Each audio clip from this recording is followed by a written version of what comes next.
Who's scruffy looking? What is up, my fellow nerds and gangsters? Welcome back to the Spiffy Nerd Herder channel. I am Danny. Hello there. George Lucas has often stated that he wanted Star Wars to feel like a silent film, and that the music is just as much as part of the storytelling as were the visuals. All you have to do is listen closely to the score, and you'll find that John Williams' score has done just that. For instance, Duel of the Fates is sweet and represents the height of the Jedi, but also the re-emerging menace of the Sith. We all know the...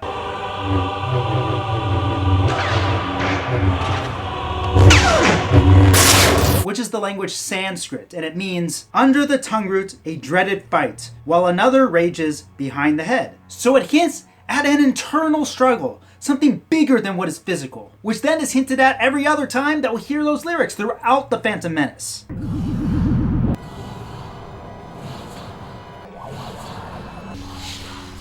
So we see how the entire film builds musically until the big Duel of the Fates score during the big final fight. But that's just one example of awesome musical storytelling in The Phantom Menace. But the one I really want to focus on today, that will blow your minds, at least it blew my mind,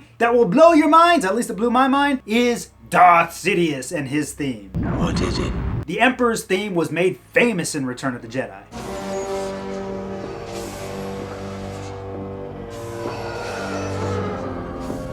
But the name Darth Sidious was not. We didn't get that name until Episode 1, The Phantom Menace. So some people still didn't realize that the Emperor and Darth Sidious were the same person when Episode 1 came out. However, listen to the music that plays when Darth Sidious makes his first appearance in Episode 1. What is it? This scheme of yours has failed, Lord Sidious. The blockade is finished. We dare not go against the Jedi. Viceroy, I don't want this stunted slime in my... Sound familiar? Johnny Williams uses this theme again and again every time that the Sidious Master appears throughout the film. However, he uses something different every time we see Senator Palpatine, which, spoiler, they're the same person.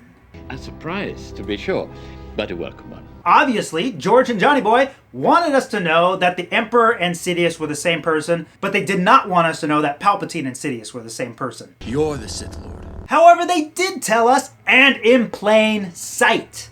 What? Let's take a listen to the triumphant finale at the end of the film.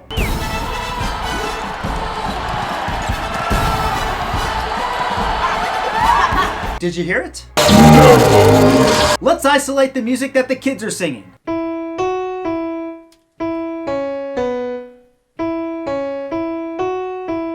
Sound familiar?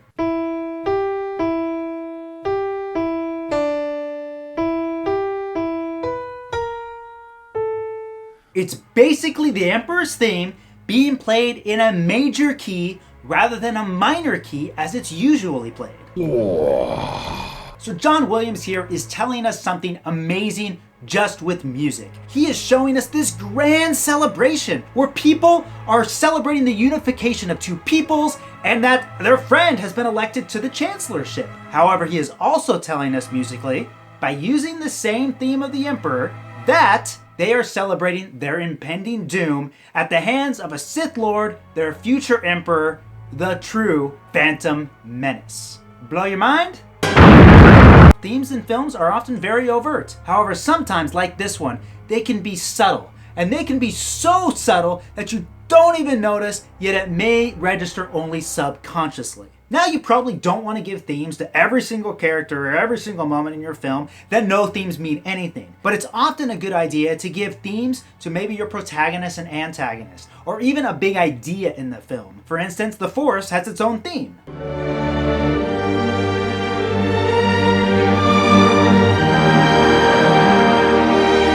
So approach music as its own storytelling device, and you'll achieve wonders with it. Now, did I notice all this music stuff in The Phantom Menace by myself? Of course I did not! My boys at the Rebel Force Radio podcast, Star Wars the Music of John Williams did. So if you are into Star Wars music, this podcast is a definite must. Plus, check out the article about this on StarWars.com called Revelations at the Music of Star Wars, the Phantom Menace panel with David Collins. Both links are below. What are some other things that you've noticed in the Star Wars films? Which are your favorite musical cues in the Star Wars films? I want to know. Let me know in the comments below because the music is amazing and I want to know what you think. And stay tuned for my Avengers Endgame review this Friday. I'm seeing it at midnight Thursday. I'm going to be tired, but I'm going to get you that review. So until then, guys, stay spiffy and don't do anything I wouldn't do twice.